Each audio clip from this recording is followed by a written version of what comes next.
Hello बच्चों। Question में लिखा है uniform chain of length and mass and lies on the smooth horizontal table. One third of its length is hanging vertically down over the edge of table. If g is the gravitational acceleration, the work required to pull the hanging part and placed on the table. तो बात को समझो, पहले मैं diagram बनाता हूं एक। अब इन क्वेश्चंस को करने के लिए एक मेथड तो इंटीग्रेशन वाला है, जिसको मैं आपसे बोलूंगा अवॉइड करना, लंबा हो जाता है। करके मैं आपको दिखाता हूं। देखिए, यहां पे बोला गया है one third portion is hanging. तो भाई अगर one third portion is hanging तो hanging mass is m/3। Hanging mass is m/3। अच्छा, यूनिफॉर्म है तो क्या समझ में आ रहा है कि जो हैंगिंग मास होगा उसका सेंटर ऑफ मास बिल्कुल बीचों बीच होगा। पोर्शन था l/3 हैंगिंग, तो क्या ये वाला जो पार्ट होगा क्या ये l/6 हो जाएगा, बिकॉज हैंगिंग पार्ट के सेंटर पे होगा सेंटर ऑफ मास। अब अगर इसको पूरी चेन को ऊपर ले जाना है, that mean centre of mass को टेबल पे ले जाना है। मतलब अगर मैं फाइनल डायग्राम बनाऊं तो फाइनल डायग्राम आपके पास कुछ ऐसा बनेगा। ध्यान से सुनना बेटा, यहां कहीं पे ये पूरी चेन टेबल पे आ चुकी है। आराम से देखिएगा,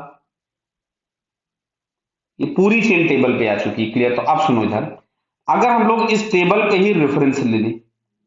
क्यों रेफरेंस लेना पड़ा?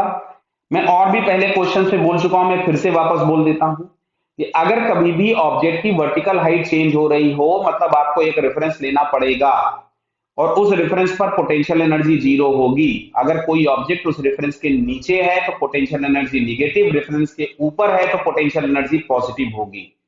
रेफरेंस हम कहां ले सकते हैं? हमारी मर्जी है, हम रेफरेंस कहीं भी ले सकते हैं, लेकिन अच्छा रेफरेंस वो होता है जो ऑब्जेक्ट की फाइनल पोजीशन है या इनिशियल पोजीशन है। तो फिलहाल अगर हम लोगों ने रेफरेंस यहां लिया हुआ है,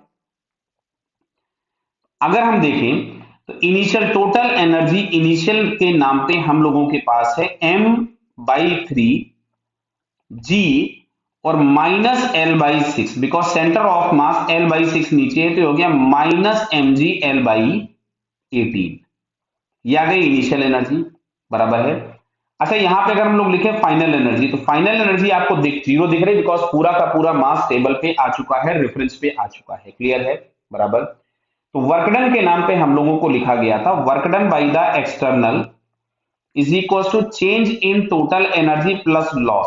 this is derived from work energy theorem. तो यहां से हम लोग लिखेंगे total energy final minus total energy initial. Loss कोई है नहीं क्योंकि स्मूथ दिया गया था, कहीं भी कोई भी फ्रिक्शन है नहीं। क्लियर? तो यहां से हम लोग लिखे तो final energy is zero, minus of initial energy, तो mg/l/18। तो क्या दिख रहा है? माइनस माइनस कैंसिल हो गया। तो finally work done by the external जो आपको मिलेगा इट इज mgl/18। बराबर। तो चेक करते जरा mgl/18 कौन सा ऑप्शन है। तो mgl/18 बेटा लास्ट ऑप्शन दिख रहा है, so it's correct answer is D. Okay बेटा, ऑल द बेस्ट।